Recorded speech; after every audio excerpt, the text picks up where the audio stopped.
Good afternoon, everyone. Thank you for attending our media availability. Before I begin, I want to acknowledge the families and survivors and two-spirited and gender diverse people who are joining us today.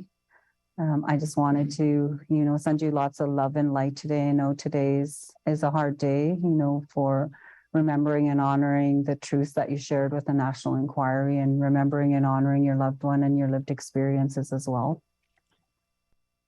So today is the first anniversary of the 2021 Missing and Murdered Indigenous Women, Girls, and 2S LGBTQIA plus National Action Plan, and also 3 years since the release of the National Inquiry final report. In the past year, there has been a staggering lack of accountability in implementing the National Action Plan and the 231 calls for justice from the final report. This is reflected in the federal government's 2022 annual progress report, which shows a lack of progress that is unacceptable. The National Family and Survivors Circle calls on all governments, agencies, institutions, organizations, industries, and individuals to take accountability and exercise the political will to redress and urgently implement the National Action Plan and the 231 calls for justice. Over the past year, the lack of accountability has directly led to the alarming number of lives lost to murder and the continuance of disappearances and violence that amounts to genocide against Indigenous women, girls, and two-spirited and gender diverse people. This is confirmed by a recent Statistics Canada report that shows refutable evidence that Indigenous women are disproportionately victims of violence. Though they only represent 5% of women in Canada, Indigenous women represent 24% of all women homicide victims between 2015 and 2020. Those statistics are shocking. In addition, more than 6 in 10 Indigenous women experience physical or sexual assault in their lifetime, and this statistic is very heartbreaking. True progress must be felt by impacts on the ground. Accountability measures are needed to track these transformative changes. The NFSC has offered concrete suggestions and recommended timelines to end the national crisis. These recommendations were made in the first draft of the 2021 National Action Plan and again in the 2022 Annual Progress Report. Among these critical suggestions, we included the urgent need to fulfill the call for justice 1.7, which is to establish a national Indigenous human rights ombudsperson and a national Indigenous human rights tribunal. We called for this to be established before June 3rd, 2022. The government has failed to meet this timeline. We also included deadlines to hold governments to their promises, including the development of an implementation plan for the National Action Plan by December 3rd, 2022, which must identify short and medium-term priorities that will begin leading to real systemic change. In addition, we recommend clearly defining the roles and responsibilities of all governments, including federal, provincial, territorial, municipal, and Indigenous governments, Indigenous organizations to implement the 231 calls for justice by March 3rd, 2023. Further solutions for accountability were outlined in the NFSC's contribution to the 2021 National Action Plan, including a proposed interim solution to engage international bodies such as the United Nations Committee on the Elimination of Racial Discrimination, the Committee on the Elimination of Discrimination Against Women, or the Committee Against Torture to play an oversight role in Canada's implementation of the calls for justice and the NAP while the Office of the Ombudsperson is being established. We provided recommendations and timelines to immediately establish accountability measures and data infrastructure rooted in Indigenous data sovereignty to measure future transformative processes and impacts. There must be inclusion of MMIWG 2S families and survivors of gender-based violence, including 2S LGBTQIA plus people in this process, to center First Nations, Inuit, and Métis ways of knowing, being, and doing. We need accountability, inclusion, interconnectedness, and concrete actions that improve the lived realities of Indigenous women, girls, and two-spirited and gender diverse people. These actions will only be effective with proper financial support of Indigenous-led initiatives that eliminate gaps and mitigate neglect. It is critical that we use decolonized pathways to ensure Indigenous women, girls, and 2S LGBTQIA+ people are safe from harm and to rebuild nations and families using a strength-based approach.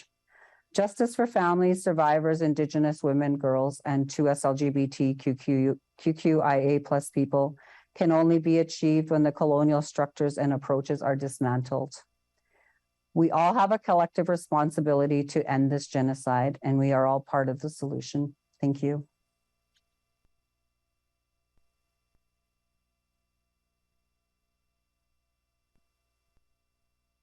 So we'll now take questions. So if you're on the Zoom and you want to ask a question, Megan will be moderating. And if you are the single reporter in the room that would like to ask a question, go ahead. Oh, thank you very much. Can you come to the microphone over there?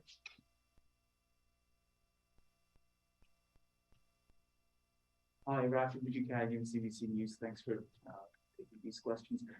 We were hearing from Minister Mark Miller a little earlier today, and I guess I'm wondering about the rhetoric of this government versus their actions. He said, and he's often said, that they don't want to just pat themselves on the back and say job well done, that they recognize that there's still work to do to meet all of the recommendations. Do you find that satisfactory as a comment from the minister? Absolutely not. You know, inaction results in the continuance of violence against Indigenous women and girls and two-spirited and gender diverse people.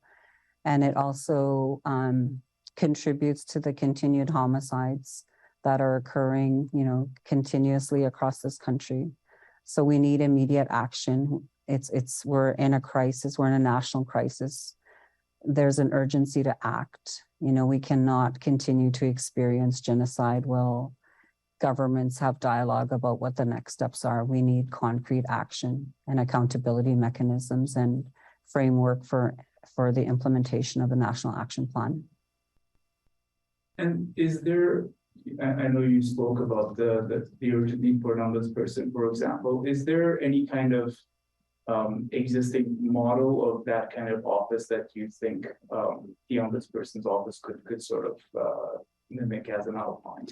Well, you know, they currently have, you know, the federal ombudsman for victims of crime, but I think we have to kind of really take an Indigenous lens focused approach onto what this, you know, how Call for Justice 1.7 can be implemented. You know, they could kind of look at the best practices for the federal ombudsman for victims of crime and, you know, start from there and like just getting feedback and dialogue from families and survivors and two-spirited and gender diverse people and community Indigenous partners as well. Thank you. Yeah.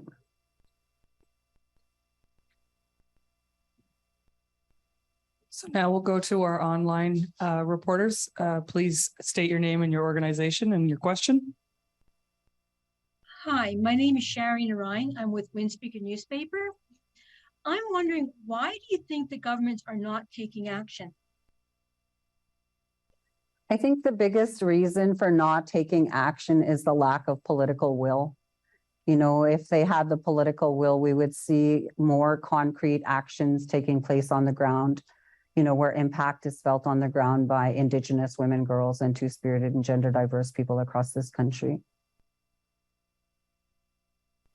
And follow up, what do you think is needed to get that political will going? There needs to be an accountability mechanism put into place, you know, to ensure that that political will is there and to hold governments accountable. Without any type of accountability mechanism, the lack of political will continue.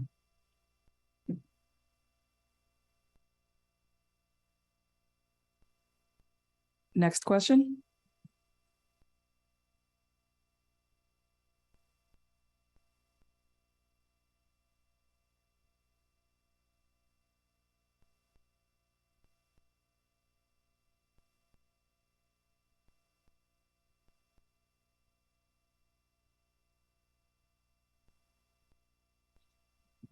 Okay, well, this was a quick and easy press conference for Hilda.